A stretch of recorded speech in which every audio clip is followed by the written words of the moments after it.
Les aventures de Sherlock Holmes. Deuxième nouvelle, La Ligue des Rouquins, par Sir Arthur Conan Doyle. Un jour de l'automne dernier, je m'étais rendu chez mon ami Sherlock Holmes. Je l'avais trouvé en conversation sérieuse avec un gentleman d'un certain âge, de forte corpulence, Rubicon, et pourvu d'une chevelure d'un rouge flamboyant. Je m'excusai de mon intrusion et j'allais me retirer, lorsque Holmes me tira avec vivacité dans la pièce et referma la porte derrière moi. « Vous ne pouviez pas choisir un moment plus propice pour venir me voir, mon cher Watson, » dit-il, avec une grande cordialité. « Je craignais de vous déranger en affaires. »« Je suis en affaires, très en affaires. »« Alors, je vous attendrai à côté ?»« Pas du tout. Ce gentleman, M. Wilson, a été mon associé, et il m'a aidé à résoudre beaucoup de problèmes. Sans aucun doute, il me sera d'une incontestable utilité pour celui que vous me soumettez. » Le gentleman corpulent se souleva de son fauteuil et me gratifia d'un bref salut. Une interrogation rapide brilla dans ses petits yeux cernés de graisse. « Essayez mon canapé, » fit Holmes, en se laissant retomber dans son fauteuil. Il rassembla les extrémités de ses 10 doigts, comme il le faisait fréquemment lorsqu'il avait l'humeur enquêteuse. « Je sais, mon cher Watson, que vous partagez la passion que je porte à ce qui est bizarre et nous entraîne au-delà des conventions ou de la routine quotidienne. Je n'en veux pour preuve que votre enthousiasme à tenir la chronique de mes petites aventures, en les embellissant parfois, ne vous en déplaise. Les affaires où vous avez été mêlé m'ont beaucoup intéressé, c'est vrai. Vous rappelez-vous ce que je remarquai l'autre jour ? C'était juste avant de nous plonger dans le très simple problème de mademoiselle Mary Sutherland. Je disais que la vie elle-même, bien plus audacieuse que n'importe quelle imagination, nous pourvoit de combinaisons extraordinaires et de faits très étranges. Il faut toujours revenir à la vie. Proposition que je me suis permis de contester. Vous l'avez discutée, docteur, mais vous devrez néanmoins vous ranger à mon point de vue. Sinon, j'entasserai les preuves sous votre nez jusqu'à ce que votre raison vacille et que vous vous rendiez à mes arguments. Cela dit, M. Jabez Wilson, ici présent, a été assez bon pour passer chez moi. Il a commencé un récit qui promet d'être l'un des plus sensationnels que j'ai entendus ces derniers temps. Ne m'avez-vous pas entendu dire que les choses les plus étranges et pour ainsi dire uniques étaient très souvent mêlées non à de grands crimes, mais à de petits crimes ? Et quelquefois, là où le doute était possible, si aucun crime n'avait été positivement commis, jusqu'ici, je suis incapable de préciser si l'affaire en question annonce ou non un crime. Pourtant, les circonstances sont certainement exceptionnelles. Peut-être M. Wilson aura-t-il la grande obligeance de recommencer son récit. Je ne vous le demande pas uniquement parce que mon ami le docteur Watson n'a pas entendu le début. Mais la nature particulière de votre histoire me fait désirer avoir de votre bouche un maximum de détails. En règle générale, lorsque m'est donnée une légère indication sur le cours des événements, je puis me guider ensuite par moi-même. Des milliers de cas semblables me reviennent en mémoire. Mais je suis forcé de convenir en toute franchise qu'aujourd'hui, je me trouve devant un cas très à part. Le client corpulent bomba le torse avec une fierté visible, avant de tirer de la poche intérieure de son pardessus un journal sale et chiffonné. Tandis qu'il cherchait au bas de la colonne des petites annonces, sa tête s'était inclinée en avant, et je pus le regarder attentivement. Tentant d'opérer selon la manière de mon compagnon, je m'efforçai de réunir quelques remarques sur le personnage d'après sa mise et son allure. Mon inspection ne me procura pas beaucoup de renseignements. Notre visiteur présentait tous les signes extérieurs d'un commerçant britannique moyen. Il était obèse, il pontifiait, il avait l'esprit lent. Il portait un pantalon à carreaux qui aurait fait les délices d'un berger, gris et terriblement ample, une redingote noire pas trop propre et déboutonnée sur le devant, un gilet d'un brun douteux traversé d'une lourde chaîne cuivrée, et un carré de métal troué qui trimbalait comme un pendentif. De plus, un haut de forme effiloché et un manteau jadis marron, présentement pourvu d'un col de velours, gisaient sur une chaise. En résumé, à le regarder comme je le fis, cet homme n'avait rien de remarquable, si ce n'était sa chevelure extra-rouge et l'expression de chagrin et de mécontentement qui se lisait sur ses traits. L'œil vif de Sherlock Holmes me surprit dans mon inspection, et il secoua la tête en souriant lorsqu'il remarqua mon regard chargé de questions. En dehors des faits évidents que M. Wilson a quelque temps pratiqué le travail manuel, qu'il prise, qu'il est franc-maçon, qu'il est allé en Chine, et qu'il a beaucoup écrit ces derniers temps, je ne puis déduire rien d'autre, dit Holmes. M. Jabez Wilson sursauta dans son fauteuil. Il garda le doigt sur son journal, mais il dévisagea mon camarade avec ahurissement.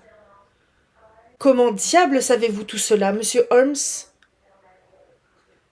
Comment savez-vous, par exemple, que j'ai pratiqué le travail manuel ? C'est vrai comme l'Évangile, j'ai débuté dans la vie comme charpentier, à bord d'un bateau. Vos mains me l'ont dit, cher monsieur. Votre main droite est presque 2 fois plus large que la gauche. Vous avez travaillé avec elle. Et ses muscles ont pris de l'extension. Bon, mais que je prise, et que je suis franc-maçon ? Je ne ferai pas injure à votre intelligence en vous disant comment je l'ai vu. D'autant plus que, en contradiction avec le règlement de votre ordre, vous portez en guise d'épingle de cravate un arc et un compas. Ah, bien sûr, je l'avais oublié. Mais pour ce qui est d'écrire, que peut indiquer d'autre cette manchette droite s'illustrer ? Et cette tache claire près du coude gauche, à l'endroit où vous posez votre bras sur votre bureau. Soit, mais la Chine ? Légèrement au-dessus de votre poignet droit, il y a un tatouage. Le tatouage d'un poisson, qui n'a pu être fait qu'en Chine. J'ai un peu étudié les tatouages et j'ai même apporté ma contribution à la littérature qui s'est occupée d'eux.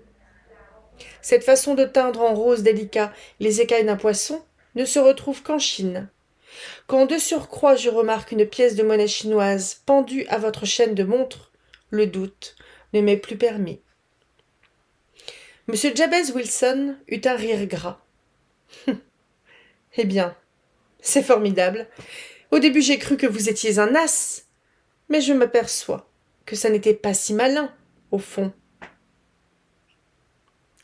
Je commence à me demander, Watson, dit Holmes, si je n'ai pas commis une grave erreur en m'expliquant. Omne ignotum pro magnifico, vous savez ? Et ma petite réputation sombrera si je me laisse aller à ma candeur naturelle. Vous ne pouvez pas trouver l'annonce, monsieur Wilson ?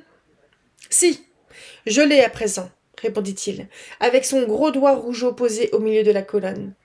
La voici. C'est l'origine de tout. Lisez-la vous-même, monsieur. Je pris le journal et je lus. À la Ligue des rouquins.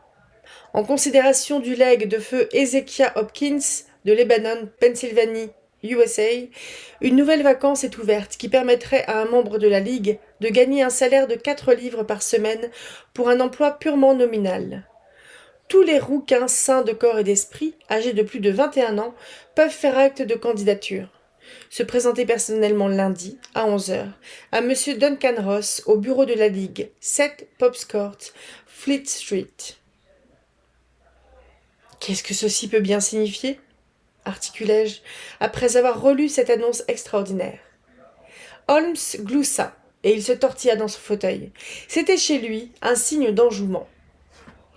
Nous voici hors des sentiers battus, n'est-ce pas ? Maintenant, monsieur Wilson, venons-en aux faits. Racontez-nous tout, sur vous-même, sur votre famille et sur les conséquences qu'entraîna cette annonce sur votre existence. Docteur, notez d'abord le nom du journal et la date. Morning Chronicle, du 11 août 1890. Il y a donc 2 mois de cela. Parfait. À vous, monsieur Wilson. Eh bien, les choses sont exactement celles que je viens de vous dire, monsieur Holmes, dit Jabez Wilson en s'épongeant le front. Je possède une petite affaire de prêt sur gage à Coburg Square, près de la City. Ce n'est pas une grosse affaire. Ces dernières années, elle m'a tout juste rapporté de quoi vivre. J'avais pris avec moi 2 commis, mais à présent, un seul me suffit. Et je voudrais avoir une affaire qui marche pour le payer convenablement, car il travaille à mi-traitement comme débutant. Comment s'appelle cet obligeant jeune homme s'enquit Holmes. Vincent Spaulding, et il n'est plus tellement jeune. Difficile de préciser son âge. Je ne pourrais pas souhaiter un meilleur collaborateur, monsieur Holmes, et je sais très bien qu'il est capable de faire mieux, et de gagner le double de ce que je lui donne. Mais après tout, il s'en contente. Pourquoi lui mettrais-je d'autres idées dans la tête? C'est vrai. Pourquoi?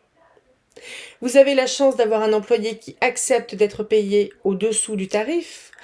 À notre époque, il n'y a pas beaucoup d'employeurs qui pourraient en dire autant. Mais est-ce que votre commis est tout aussi remarquable dans son genre que l'annonce de tout à l'heure? Oh, il a ses défauts, bien sûr, dit M. Wilson. Par exemple, je n'ai jamais vu un pareil fanatique de la photographie.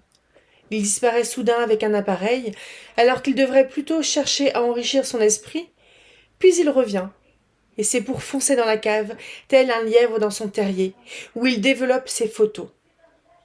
Voilà son principal défaut, mais dans l'ensemble, il travaille bien. Je ne lui connais aucun vice. Il est encore avec vous, je présume? Oui, monsieur.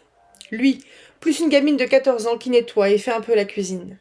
C'est tout ce qu'il y a chez moi, car je suis veuf et je n'ai jamais eu d'enfant. Nous vivons tous trois, monsieur, très paisiblement, et au moins, à défaut d'autres richesses, nous avons un toit et payons comptant. Nos ennuis ont commencé avec cette annonce. Spaulding est arrivé au bureau, il a juste 8 semaines aujourd'hui, avec le journal, et il m'a dit « Je voudrais bien être un rouquin, monsieur Wilson !»« Un rouquin?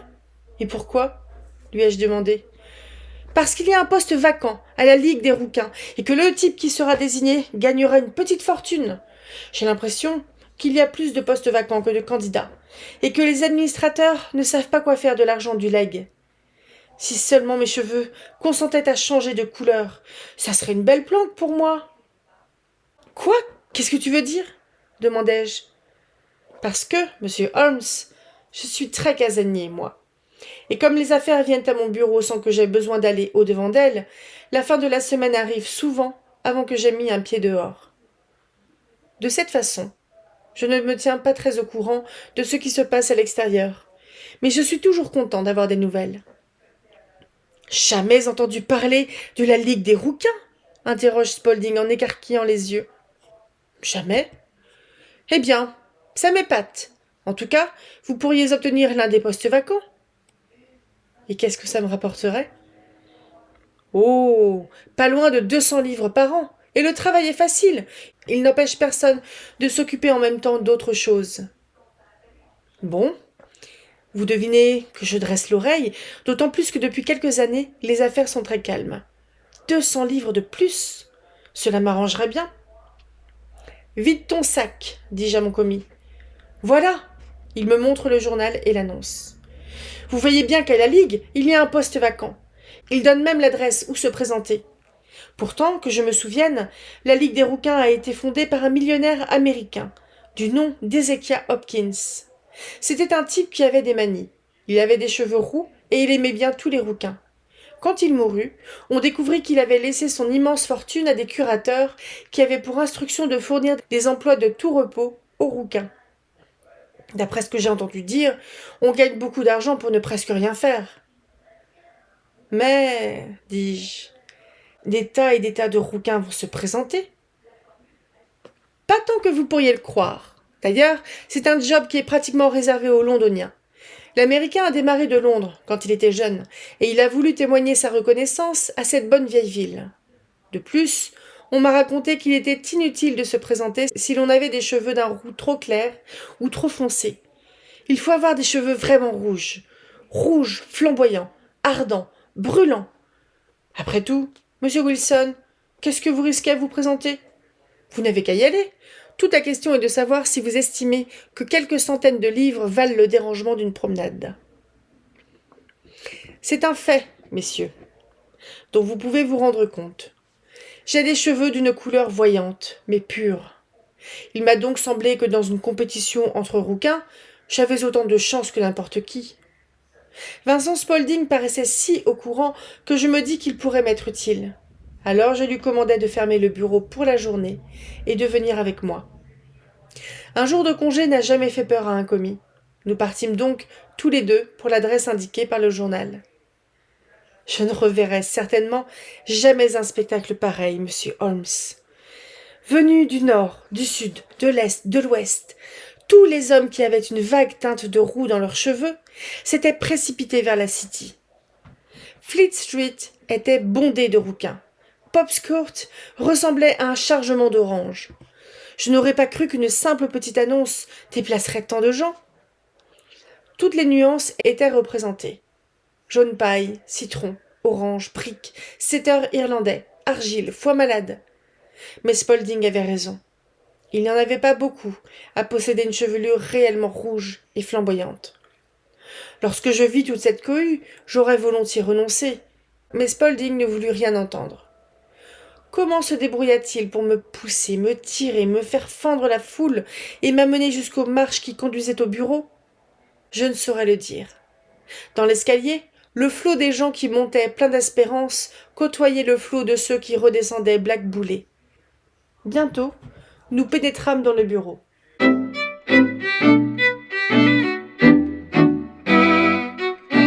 C'est une aventure passionnante, déclara Holmes, tandis que son client s'interrompait pour rafraîchir sa mémoire à l'aide d'une bonne prise de tabac. Je vous en prie, continuez votre récit. Vous ne pouvez pas savoir à quel point vous m'intéressez. Dans le bureau, reprit Jabez Wilson, le mobilier se composait de 2 chaises de bois et d'une table en sapin. Derrière cette table était assis un petit homme. Il était encore plus roux que moi. À chaque candidat qui défilait devant lui, il adressait quelques paroles, mais il s'arrangeait toujours pour trouver un défaut éliminatoire. Obtenir un emploi ne paraissait pas du tout à la portée de n'importe qui à cette ligue. Pourtant, quand vint notre tour, le petit homme me fit un accueil plus chaleureux qu'aux autres. Il referma la porte derrière nous. Nous eûmes ainsi la possibilité de discuter en privé. « Monsieur Jabez Wilson ambitionne, » déclara mon commis, « d'obtenir le poste vacant à la Ligue. »« Ambition qui me semble très légitime, » répondit l'autre. « Il possède à première vue les qualités requises, et même, je ne me rappelle pas avoir vu quelque chose d'aussi beau. » Il recula d'un pas, pencha la tête de côté et contempla mes cheveux avec une sorte de tendresse. Je commençais à ne plus savoir où me mettre. Tout à coup, il plongea littéralement en avant, me secoua la main et, avec une chaleur extraordinaire, me félicita de mon succès. « La moindre hésitation serait une injustice, dit-il. Vous voudrez bien m'excuser cependant, si je prends cette précaution. » Il s'était emparé de ma tignasse, et il la tirait si vigoureusement à 2 mains que je ne pus réprimer un hurlement de douleur. « Il y a de l'eau dans vos yeux, » dit-il en me relâchant. « Tout est donc comme il faut que cela soit. Que voulez-vous? La prudence est nécessaire. 2 fois nous avons été abusés par des perruques, et 1 fois par une teinture. Je pourrais vous raconter des histoires sur la poix de cordonnier qui vous dégoûteraient de la nature humaine. » Il se pencha par la fenêtre pour annoncer, du plus haut de sa voix, que la place était prise. Un sourd murmure de désappointement parcourut la foule qui s'égaya dans toutes les directions. Quelques secondes plus tard, il n'en restait plus, dans Pop's Court, en fête de rouquins, que moi-même et mon directeur. Je m'appelle Duncan Ross. Je suis moi-même l'un des bénéficiaires du fonds qu'a laissé notre noble bienfaiteur. Êtes-vous marié, monsieur Wilson? Avez-vous des enfants? Je répondis que je n'avais ni femme, ni enfant. La satisfaction disparut de son visage. « Mon Dieu, soupira-t-il, voilà qui est très grave. Je suis désolé d'apprendre que vous n'avez ni femme ni enfant. Le fonds est destiné, bien entendu, non seulement à maintenir la race des rouquins, mais aussi à aider à sa propagation et à son extension. C'est un grand malheur que vous soyez célibataire. » Ma figure s'allongea, monsieur Holmes. Je crus que j'allais perdre cette place. Après avoir médité quelques instants, il me dit que néanmoins je demeurais agréé. « S'il s'agissait d'un autre, déclara-t-il, je serais inflexible. Mais nous devons nous montrer indulgents à l'égard d'un homme qui a de tels cheveux. Quand serez-vous à même de prendre votre poste? Eh bien, c'est un petit peu délicat, car j'ai déjà une occupation. Oh, ne vous tracassez pas à ce sujet, monsieur Wilson, dit Vincent Spaulding. Je veillerai sur votre affaire à votre place. Quelles seraient mes heures de travail? Demandai-je. De 10 heures à 2 heures. Vous savez, monsieur Holmes, les affaires d'un prêteur sur gage se traitent surtout le soir, spécialement le jeudi et le vendredi, qui précèdent le jour de la paie. C'est pourquoi cela me convenait tout à fait de gagner un peu d'argent le matin. De plus, mon commis était un brave garçon, sur qui je pouvais compter. D'accord pour les heures, dis-je, et pour l'argent. Vous toucherez 4 livres par semaine. Pour quel travail? Le travail est purement nominal. Qu'est-ce que vous entendez par purement nominal? Eh bien, vous devrez être présent au bureau pendant vos heures. Si vous sortez, le contrat sera automatiquement rompu, sans recours. Le testament est formel là-dessus. Pour peu que vous bougiez du bureau entre 10 heures et 2 heures, vous ne vous conformeriez pas à cette condition. Il ne s'agit que de 4 heures par jour. Je ne devrais donc même pas songer à sortir. Aucune excuse ne sera acceptée, précisa M. Duncan Ross. Ni une maladie, ni votre affaire personnelle, ni rien. Vous devrez rester ici, faute de quoi vous perdrez votre emploi. Et le travail? Il consiste à recopier l'encyclopédie britannique. Le premier volume est là. À vous de vous procurer votre encre, votre plume et votre papier. Nous vous fournissons cette table et une chaise. Serez-vous prêt demain? Certainement. Alors au revoir, monsieur Jabez Wilson. Et encore une fois, acceptez tous mes compliments pour la situation importante que vous avez conquise. Il s'inclina en me congédiant. Me voilà rentrant chez moi, accompagné de mon commis. Je ne savais plus très bien ce que je faisais ou disais, tant j'étais heureux. Toute la journée, j'ai tourné et retourné l'affaire dans ma tête. Le soir, le cafard m'a pris. À force de réfléchir, j'étais en effet persuadé que cette combinaison ne pouvait être qu'une mystification ou une supercherie d'envergure. Mais je ne distinguais pas dans quel but. Il me semblait incroyable que quelqu'un pût laisser de semblables dispositions testamentaires, et impensable que des gens paient si cher un travail aussi simple que de recopier l'encyclopédie britannique. Vincent Spaulding fit l'impossible pour me réconforter, mais dans mon lit, je pris la décision de renoncer.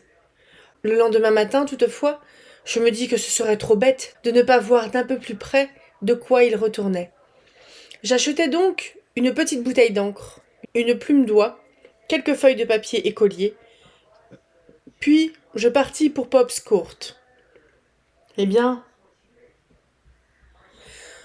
je dois dire qu'à mon grand étonnement, tout se passa le plus correctement du monde.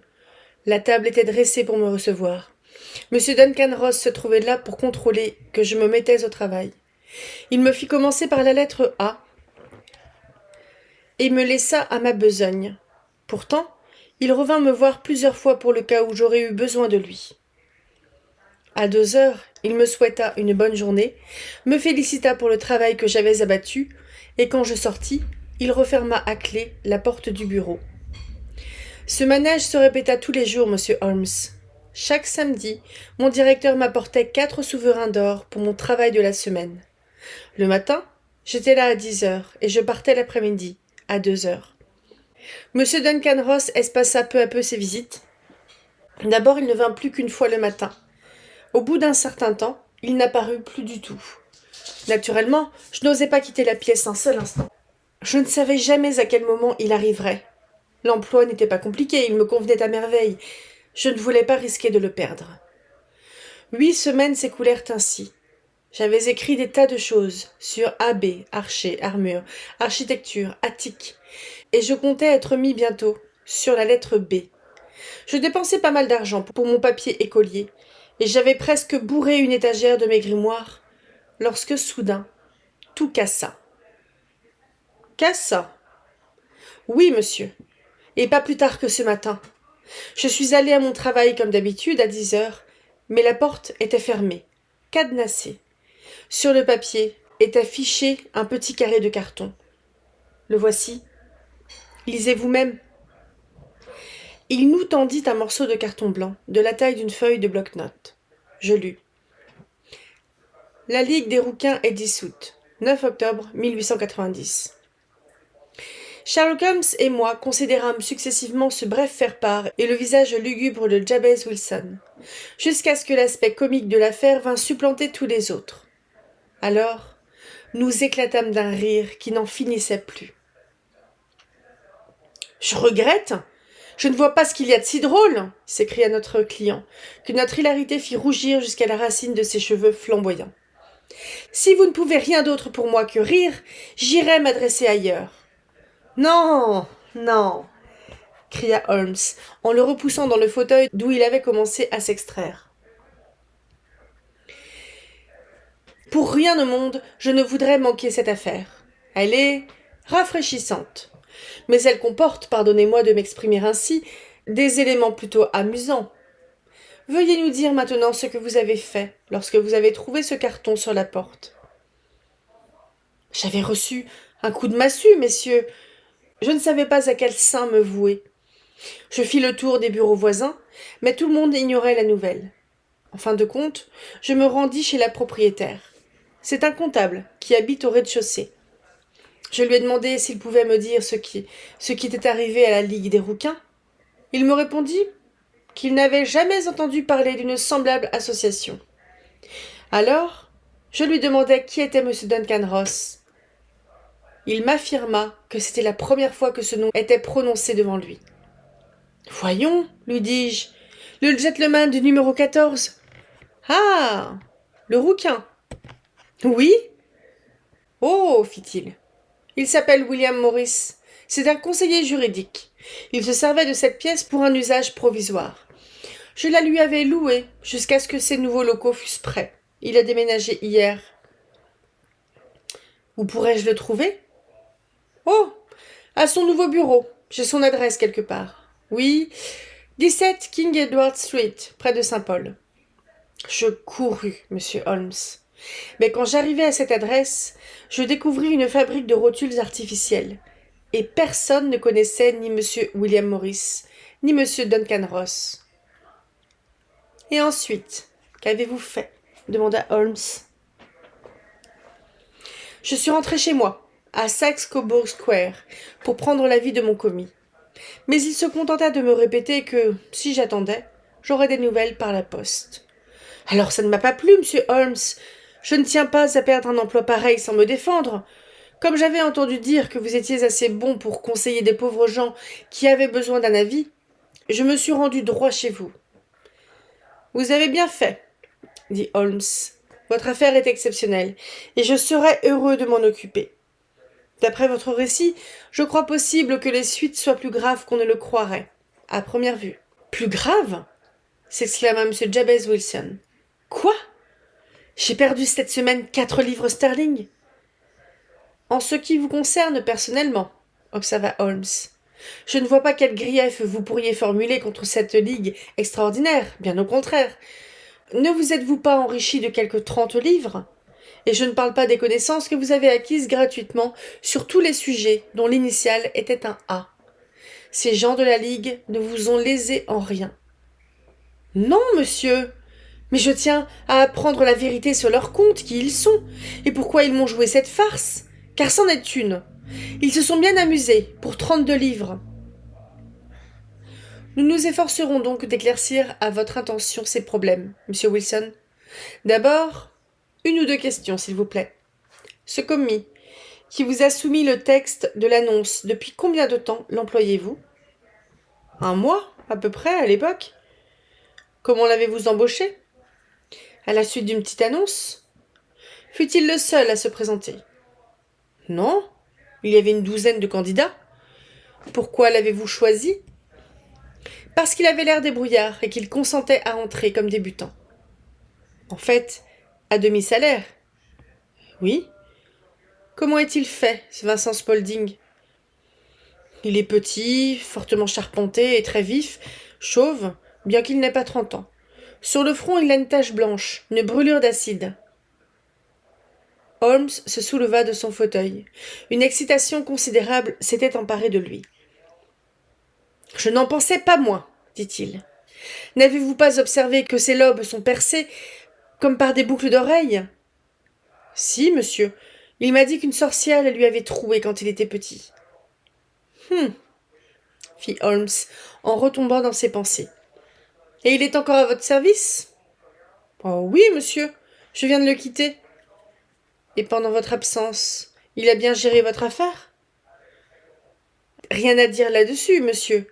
D'ailleurs, il n'y a jamais grand-chose à faire le matin. Cela suffit, monsieur Wilson. Je serai heureux de vous faire connaître mon opinion d'ici un jour ou deux.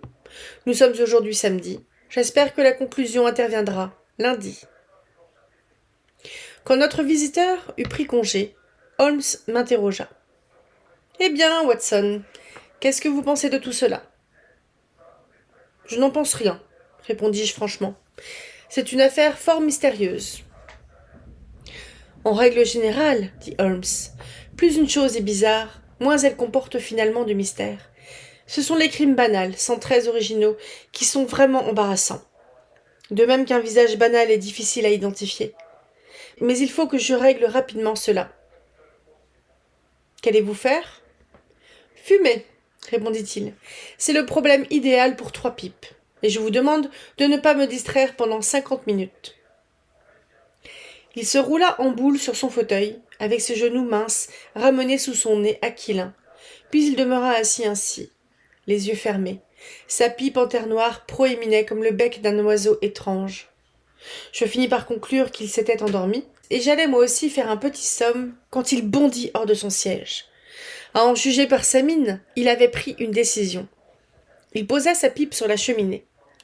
« Il y a un concert cet après-midi à St. James Hall, dit-il. Qu'en pensez-vous, Watson ? Vos malades pourront-ils se passer de vos services quelques heures ? Je suis libre aujourd'hui. Ma clientèle n'est jamais très absorbante. Dans ce cas, prenez votre chapeau et partons. D'abord, pour un petit tour dans la City. Nous mangerons quelque chose en route. Il y a beaucoup de musique allemande au programme, et elle est davantage à mon goût que la musique française ou italienne. Elle est introspective, et j'ai grand besoin de m'introspecter. Venez. Nous prîmes le métro jusqu'à Aldergate. Une courte marche nous mena à Saxe-Coburg Square, l'une des scènes où s'était déroulée l'histoire peu banale que nous avions entendue. C'était une petite place de rien du tout, suant la misère sans l'avouer tout à fait. 4 rangées crasseuses de maisons de briques à 2 étages contemplaient une pelouse minuscule entourée d'une grille. Un sentier herbeux et quelques massifs de lauriers fanés y défendaient leur existence contre une atmosphère enfumée et ingrate. 3 boules dorées et un écriteau marron avec Jabez Wilson écrit en lettres blanches à l'angle d'une maison révélèrent le lieu où notre client rouquin tenait boutique. Sherlock Holmes s'arrêta devant la façade. Il pencha la tête de côté et la contempla. Entre ses paupières plissées, ses yeux brillaient. Lentement, il remonta la rue, puis la redescendit sans cesser de regarder les maisons, comme s'il voulait en percer les murs. Finalement, il retourna vers la boutique du prêteur sur gage. Il cogna vigoureusement 2 ou 3 fois le trottoir avec sa canne, avant d'aller à la porte et d'y frapper. Presque instantanément, on ouvrit. Un jeune garçon imberbe, à l'aspect fort éveillé, le pria d'entrer. « Merci, dit Holmes. Je voudrais seulement que vous m'indiquiez, s'il vous plaît, le chemin pour regagner le Strand d'ici. »« La 3e à droite et la 4e à gauche, » répondit aussitôt le commis en refermant la porte. « Il a l'esprit vif, ce type, » observa Holmes, quand nous nous fûmes éloignés. « Selon moi, il est, au royaume de l'habileté, le 4e homme dans Londres. Quant à l'audace, il pourrait même prétendre à la 3e place. J'ai déjà eu affaire à lui, autrefois. » « De toute évidence, dis-je, le commis de M. Wilson tient un rôle important dans cette mystérieuse affaire de la Ligue des Rouquins. Je parierais que vous n'avez demandé votre chemin que pour le voir. »« Pas lui. »« Qui, alors ? » ?»« Les genoux de son pantalon. »« Ah ? Et qui avez-vous vu ? » ?»« Ce que je m'attendais à voir. Pourquoi avez-vous cogné le trottoir avec votre canne ? Mon cher docteur, c'est l'heure d'observer, non de parler. Nous sommes des espions en pays ennemi. Nous avons appris quelque chose sur Saxe-Coburg Square. Explorons maintenant les ruelles qui se trouvent derrière. La rue où nous nous retrouvâmes lorsque nous eûmes contourné l'angle de Saxe-Coburg Square contrastait autant avec lui que les deux faces d'un tableau. C'était l'une des artères principales où se déversait le trafic de la City vers le nord et l'ouest. La chaussée était obstruée par l'énorme flot commercial qui s'écoulait en un double courant, l'un allant vers la City, l'autre venant de la City. Nous avions du mal à réaliser que d'aussi beaux magasins et d'aussi imposants bureaux s'adossaient à ce square minable et crasseux que nous venions de quitter. « Laissez-moi bien regarder, » dit Holmes, qui s'était arrêté au coin pour observer. « Je voudrais tout simplement me rappeler l'ordre des maisons ici. Il y a Mortimer's, le bureau de tabac, la boutique du marchand de journaux, la succursale Coburg de la Banque de la City et de la banlieue, le restaurant végétarien et le dépôt de voitures McFarlane. Ceci nous mène droit vers l'autre bloc. Voilà, docteur, le travail est fini. C'est l'heure de nous distraire. Un sandwich et une tasse de café, puis en route vers le pays du violon, où tout est douceur, délicatesse, harmonie. Là, il n'y aura pas de rouquin pour nous assommer de devinettes. Mon ami était un mélomane enthousiaste. Il exécutait passablement, et il composait des œuvres qui n'étaient pas dépourvues de mérite. Tout l'après-midi, il resta assis sur son fauteuil d'orchestre. Visiblement, il jouissait du bonheur le plus parfait. Ses longs doigts minces battaient de temps en temps la mesure. Un sourire s'étalait sur son visage. Ses yeux exprimaient de la langueur et toute la poésie du rêve. Qu'ils étaient donc différents des yeux de Holmes le limier, de Holmes l'implacable, l'astucieux, de Holmes le champion des policiers. Son singulier caractère lui permettait cette dualité. J'ai souvent pensé que sa minutie et sa pénétration représentaient une sorte de réaction de défense contre l'humeur qui le portait vers la poésie et la contemplation. L'équilibre de sa nature le faisait passer d'une langueur extrême à l'énergie la plus dévorante. Je savais bien qu'il n'était jamais si réellement formidable que certains soirs où il venait de passer des heures dans son fauteuil, parmi les improvisations ou ses éditions en gothique. Alors, l'appétit de la chasse s'emparait de lui, et sa logique se haussait au niveau de l'intuition. Si bien que les gens qui n'étaient pas familiarisés avec ses méthodes le regardaient de travers, avec méfiance, comme un homme différent du commun des mortels. Quand je le vis, ce soir-là, s'envelopper de musique à St. James' Hall, je sentis que de multiples désagréments se préparaient pour ceux qu'il s'était donné pour mission de pourchasser. « Vous désirez sans doute rentrer chez vous, docteur ?» me demanda-t-il après le concert. « Oui, ce serait aussi bien. » De mon côté, j'ai devant moi plusieurs heures de travail. L'affaire de Coburg Square est grave. Grave ? Un crime considérable se mijote. J'ai toute raison de croire que nous pourrons le prévenir. Mais c'est aujourd'hui samedi, et cela complique les choses. J'aurai besoin de votre concours ce soir. À quelle heure ? 10 heures. Ce sera assez tôt. Je serai à Baker Street à 10 heures. Très bien. Ah, dites-moi, docteur, il se peut qu'un petit danger nous menace. Alors, s'il vous plaît, mettez donc votre revolver d'officier dans votre poche. Il me fit signe de la main, vira sur ses talons et disparut dans la foule. Je ne crois pas avoir un esprit plus obtus que la moyenne, mais j'ai toujours été oppressé par le sentiment de ma propre stupidité au cours de mon commerce avec Sherlock Holmes. Dans ce cas-ci, j'avais entendu ce qu'il avait entendu, j'avais vu ce qu'il avait vu. Et cependant, il ressortait de ses propos qu'il discernait non seulement ce qui s'était passé, mais en plus ce qui pouvait survenir, alors que, de mon point de vue, l'affaire se présentait sous un aspect confus et grotesque. Tandis que je roulais vers ma maison de Kensington, je me remémorais le tout, depuis l'extraordinaire récit du copieur roux de l'encyclopédie britannique, jusqu'à notre visite à Saxe-Coburg Square, sans oublier la petite phrase de mauvais augure qu'il m'avait lancée en partant. « Qu'est-ce que c'était que cette expédition nocturne? Pourquoi devrais-je y participer armé? Où irions-nous? Et que ferions-nous? Holmes m'avait indiqué que le commis du prêteur sur gage était un as, un homme capable de jouer un jeu subtil et dur. J'essayais de démêler cet écheveau, mais j'y renonçais bientôt. Après tout, la nuit m'apporterait l'explication que je cherchais.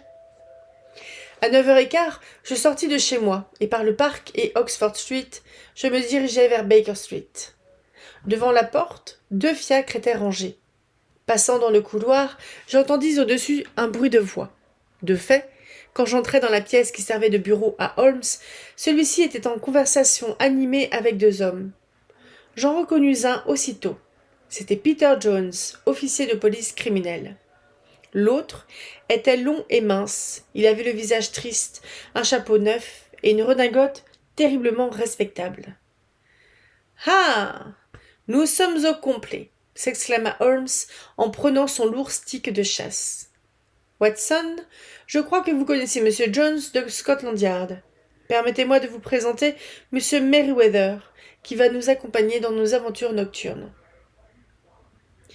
« Vous voyez, docteur, dit Jones, avec l'air important qui ne le quittait jamais. Encore une fois, nous voici partants pour une chasse à 2. Notre ami est merveilleux pour donner le départ. Il n'a besoin que d'un vieux chien pour l'aider à dépister le gibier. J'espère, murmura lugubrement Monsieur Merryweather, que nous trouverons en fin de compte autre chose qu'un canard sauvage. Vous pouvez avoir pleine et entière confiance en Monsieur Holmes, dit fièrement l'officier de police. Il a ses petites méthodes qui sont, s'il me permet de l'avouer, un tout petit peu trop théoriques et bizarres. Mais c'est un détective né. Il n'est pas exagéré de dire qu'une fois ou deux, notamment dans cette affaire de meurtre à Brixton Road ou dans le trésor d'Agra, il a vu plus clair que la police officielle. « Oh, si vous êtes de cet avis, Monsieur Jones, tout est parfait, » s'écria l'étranger avec déférence. « Pourtant, je vous confesse que mon bridge me manque. C'est depuis 27 ans la première fois que je ne joue pas ma partie le samedi soir. » « Je crois que vous ne tarderez pas à vous apercevoir, dit Holmes, que vous n'avez jamais joué aussi gros jeu. La partie de ce soir sera donc passionnante. Pour vous, monsieur Merryweather, il s'agit de quelque 30 000 livres. Pour vous, Jones, il s'agit de l'homme que vous voulez tant prendre sur le fait.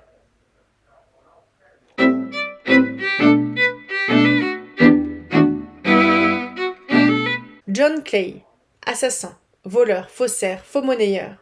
C'est un homme jeune, monsieur Merryweather, et cependant, il est à la tête de sa profession.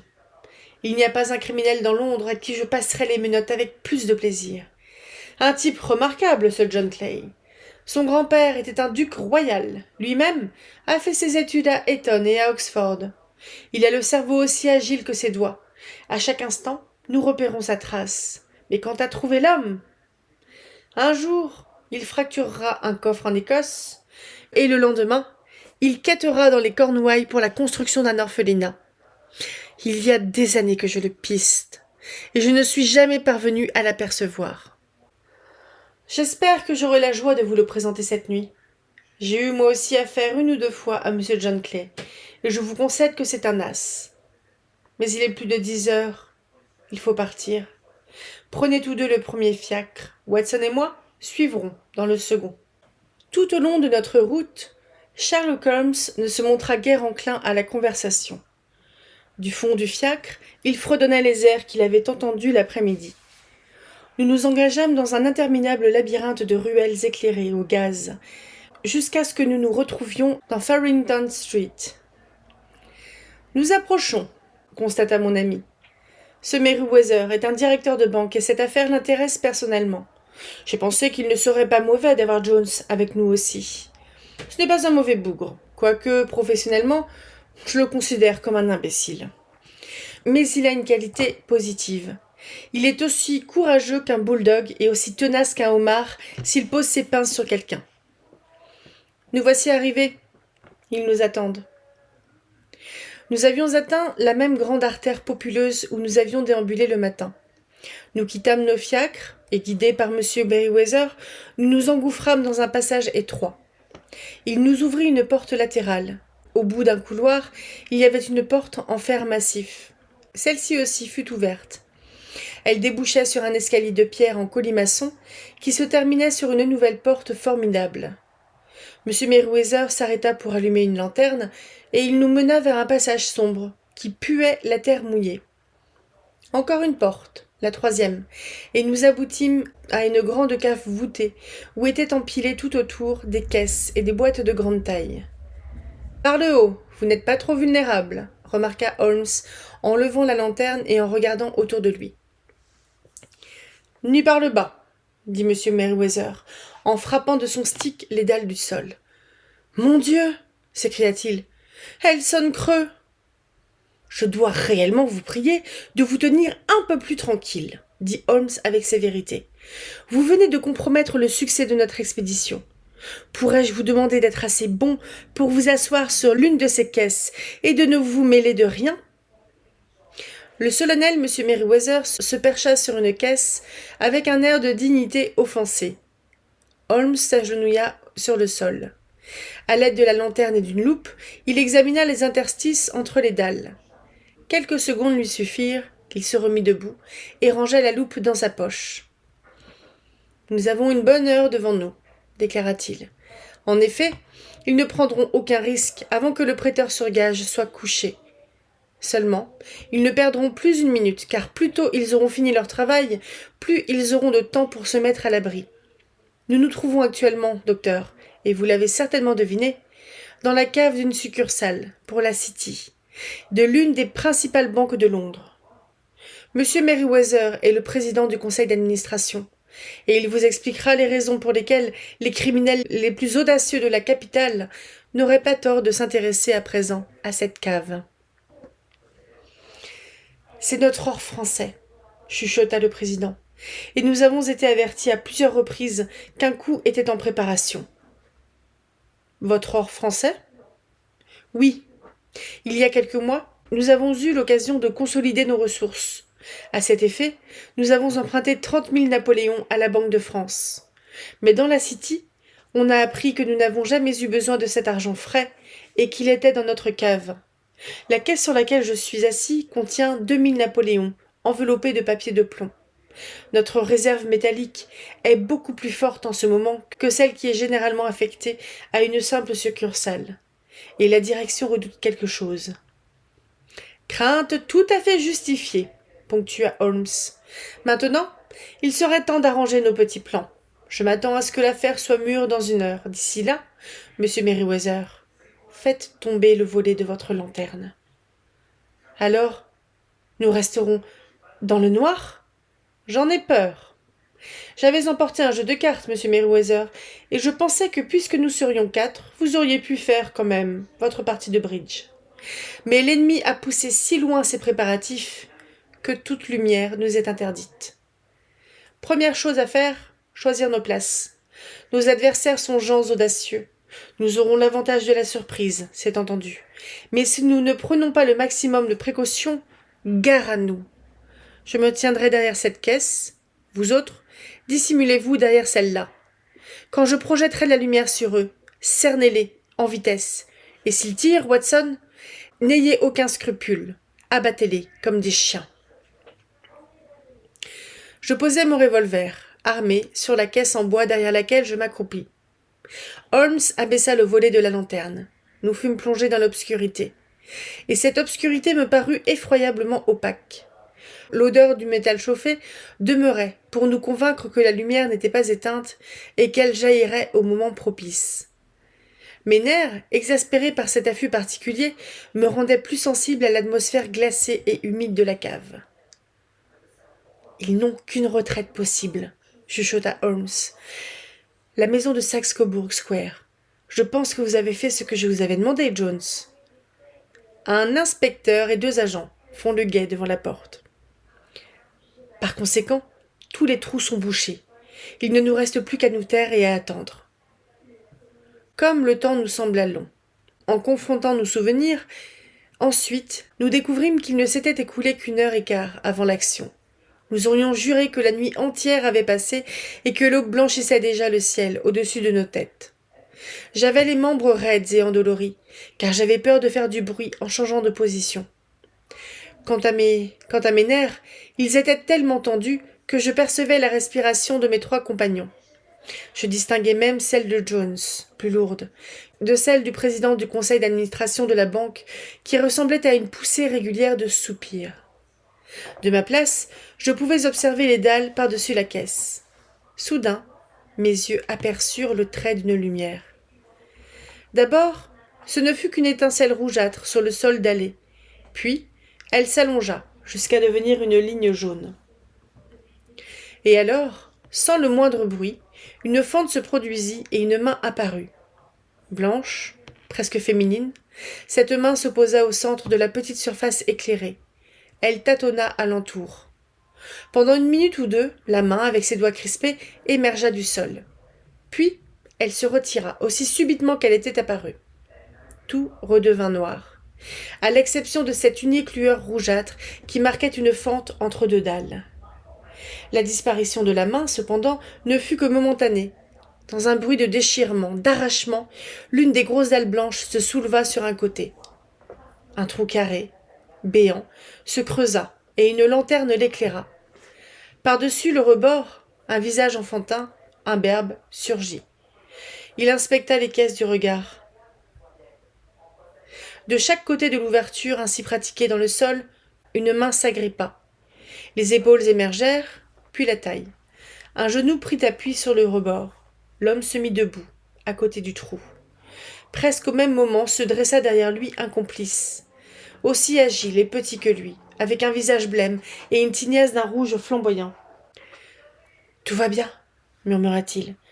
Tu as les ciseaux, les sacs ? Oh bon Dieu, saute, Archie, saute. Je m'en débrouillerai tout seul. » Sherlock Holmes avait bondi et empoigné l'homme. L'autre plongea par le trou, et je perçus le bruit d'une étoffe qui se déchirait, car Jones l'avait happé par son vêtement. La lumière fit luire le canon d'un revolver, mais Holmes frappa le poignet d'un coup de stick, et l'arme tomba sur le sol. « Inutile, John Clay, » articula Holmes avec calme. « Vous n'avez plus aucune chance. »« J'ai compris, » répondit le bandit, avec le plus grand sang-froid. « J'espère que mon copain s'en est tiré, bien que vous ayez eu les pans de sa veste. »« Il y a 3 hommes qui l'attendent à la porte, » dit Holmes. « Oh, vraiment ? Vous me paraissez n'avoir rien oublié.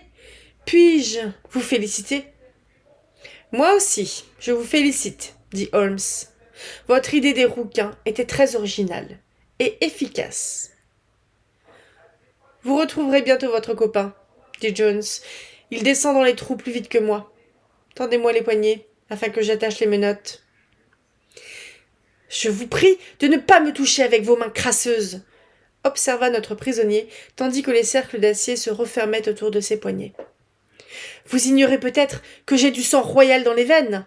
Ayez la bonté, quand vous vous adresserez à moi, de m'appeler monsieur et de me dire « s'il vous plaît ». « D'accord, » répondit Jones, ahuri mais ricanant. « Eh bien, voulez-vous, s'il vous plaît, monsieur, monter par l'escalier ? Nous trouverons en haut un carrosse qui transportera votre Altesse au poste de police. »« Voilà qui est mieux, » dit John Clay avec sérénité. Il s'inclina devant nous 3 et sortit paisiblement sous la garde du policier. « Réellement, monsieur Holmes ?» dit M. Merryweather pendant que nous remontions de la cave. « Je ne sais comment la banque pourra vous remercier et s'acquitter envers vous. Sans aucun doute, vous avez découvert et déjoué une tentative de cambriolage comme j'en avais encore jamais vu dans une banque. »« J'avais un petit compte à régler avec M. John Clay, » sourit Holmes. « Dans cette affaire, mes frères ont été minimes. J'espère néanmoins que la banque me les remboursera. En dehors de cela, je suis largement récompensé parce que j'ai vécu une expérience, pour ainsi dire, unique, et que la Ligue des rouquins m'a été révélée. Elle était très remarquable. « Voyez-vous, Watson, » m'expliqua-t-il dans les premières heures de la matinée, alors que nous étions assis à Baker Street devant un bon verre de whisky, « une chose me sauta aux yeux tout d'abord. Cette histoire, assez incroyable d'une annonce publiée par la soi-disant Ligue des rouquins et de la copie de l'encyclopédie britannique, ne pouvait avoir d'autre but que de retenir chaque jour hors de chez lui notre prêteur sur gage. Le moyen utilisé n'était pas banal. En fait, il était difficile d'en trouver de meilleurs. C'est indubitablement la couleur des cheveux de son complice qui inspira l'esprit subtil de Clay. 4 livres par semaine constituaient un appât sérieux. Mais qu'était-ce, pour eux, que 4 livres, puisqu'ils en espéraient des milliers? Ils insérèrent l'annonce, l'un des coquins loua provisoirement le bureau, l'autre poussa le prêteur sur gage à se présenter, et tous deux profitaient chaque matin de son absence. À partir du moment où j'ai su que le commis avait accepté de travailler à mi-salaire, j'ai compris qu'il avait un sérieux motif pour accepter l'emploi. Mais comment avez-vous découvert de quel motif il s'agissait? S'il y avait eu des femmes dans la maison, j'aurais songé à une machination plus vulgaire. Mais il ne pouvait en être question. D'autre part, le bureau de notre prêteur sur gage rendait peu. Enfin, rien chez lui ne justifiait une préparation aussi minutieuse, longue et coûteuse. Il fallait donc chercher dehors, mais chercher quoi? Je réfléchis à la passion du commis pour la photographie et à son truc de disparaître dans la cave. La cave! C'était là qu'aboutissaient les fils de l'énigme que m'avait apporté M. Jabez Wilson. Je posai alors quelques questions sur ce commis mystérieux, et je me rendis compte que j'avais affaire à l'un des criminels de Londres les plus audacieux et les plus astucieux. Il était en train de manigancer quelque chose dans la cave, quelque chose qui lui prenait plusieurs heures par jour, depuis des mois. Encore une fois, quoi? Je ne pouvais envisager qu'un tunnel, destiné à le conduire vers un autre immeuble. J'en étais arrivé là quand nous nous rendîmes sur les lieux. Je vous ai étonné quand j'ai cogné le sol avec mon stick, mais je me demandais si la cave était située sur le devant ou sur l'arrière de la maison. Au son, je sus qu'elle n'était pas sur le devant. Ce fut alors que je sonnai. J'espérais bien que le commis se dérangerait pour ouvrir. Nous avions eu quelques escarmouches, mais nous ne nous étions jamais vus. Je regardais à peine son visage. C'étaient ses genoux qui m'intéressaient. Vous avez pu remarquer vous-même combien à cet endroit le pantalon était usé, chiffonné et taché. De tels genoux étaient révélateurs du genre de travail auquel il se livrait pendant des heures. Le seul point mystérieux qui restait à élucider était le pourquoi de ce tunnel. En me promenant dans le coin, je constatai que la banque de la City et de la banlieue attenait à la maison de Jabez Wilson. Quand vous rentrâtes chez vous après le concert, j'alertai Scotland Yard et le président du conseil d'administration de la banque. Et la conclusion fut ce que vous avez vu. Et comment avez-vous pu prévoir qu'ils feraient dès le soir leur tentative? À partir du moment où le bureau de la Ligue était fermé, il était certain qu'ils ne se souciaient plus que de Jabez Wilson. Il était certain qu'il ne se souciait plus que Jabez Wilson fût absent de chez lui. Par ailleurs, il était capital de leur point de vue qu'ils se dépêchassent, car le tunnel pouvait être découvert, ou l'or changé de place. Le samedi leur convenait, car ils avaient 2 jours pour disparaître.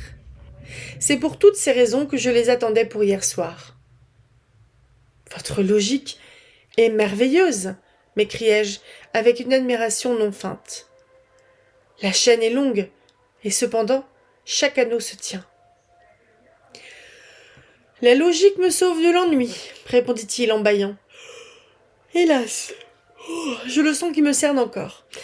Ma vie est un long effort pour m'évader des banalités de l'existence. Ces petits problèmes m'y aident. Et de plus, vous êtes un bienfaiteur de la société, ajoutai-je. Il haussa les épaules. Peut-être, après tout cela sert-il à quelque chose. L'homme n'est rien, c'est l'œuvre qui est tout, comme Flaubert l'écrivait à George Sand.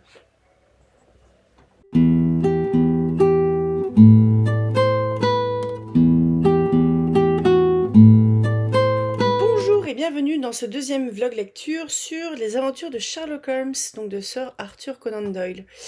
On a lu La Ligue des rouquins, qui est donc le 2e, et on passe de 8 à 17% du livre. Donc c'est un recueil de nouvelles qui va en compter 12. Il en a sorti une par mois comme je vous l'ai dit. Et comme je pense je l'avais déjà prévu, enfin j'avais déjà dû le dire dans le précédent vlog lecture, je pense que sur des nouvelles je vais être plus concise parce que bah, c'est court, donc tout est ramassé entre la présentation de l'enquête, le déroulement de l'enquête et la conclusion de l'enquête en 20 pages. C'est pas que ça me frustre, mais bah il y a évidemment moins de choses à dire, il n'y a pas de piste on a tout ensemble. Enfin, c'est le principe de la nouvelle, hein, c'est d'avoir toute l'histoire ensemble. Donc ça me frustre un petit peu d'un côté quand même. Parce que j'aime bien quand même le développement, quand on peut commencer à y mettre des théories, tout ça, alors que là, bah non. Et de toute façon, je pense très franchement, faudrait que je plonge un peu dans ce qu'est le genre policier, polar, détective, thriller, parce que je pense que je mélange un peu tout ça. Et je sais que j'ai entendu parler de Whodunit, c'est un sous-genre du polar, policier. Euh, J'en avais entendu parler sur le podcast de Lucie Castel, de l'ICAR, donc l'Institut des carrières littéraires. Et bref, le Whodunit, on est vraiment dans une enquête où je pense le lecteur est aussi en position d'enquêteur. Or, là, je trouve qu'on n'y est pas spécialement. Ça me dérange pas. Je pensais en fait. Je pensais qu'on allait y être avec les Sherlock Holmes, et en fait pas du tout. On est en fait à la position de Watson, qui se demande un peu qu'est-ce qui se passe, qui vient, enfin qui assiste, je trouve qu'on a toujours un petit peu une espèce de relation un petit peu déséquilibrée entre Watson et Sherlock, parce que Watson il admire Sherlock. A raison parce que c'est quelqu'un de brillant et que il réussit ce qu'il entreprend, quoi. Il réussit ses enquêtes, il est reconnu. Et j'aimais bien d'ailleurs là, le petit point du policier qui dit ouais, il nous a aidés une fois ou deux. En fait, les deux fois qui ont été nommés, il me semble bien que c'était une étude. C'est les deux premiers romans, donc Une étude en rouge et Le signe des quatre. Moi, j'ai préféré Une étude en rouge. Le signe des quatre, il faisait un peu plus exotique, mais exotique à la mode du début du 19e siècle. Donc on va dire un petit exotique bien colonial et un peu raciste sur les bords. Mais ça va, c'est pas non plus les trucs qui m'ont fait hurler. Disons que c'est peut-être que Sir Arthur Conan Doyle était peut-être je sais pas. Stop, je ne dis pas plus. Mais donc là l'histoire était intéressante. Sur le coup, oui, alors moi je pense que j'avais deviné, parce qu'en fait comme je le lis en même temps, c'est pas évident d'y réfléchir en même temps. Mais je pense que j'avais deviné qu'il y avait une histoire d'éloigner je sais plus comment il s'appelle, le mec là de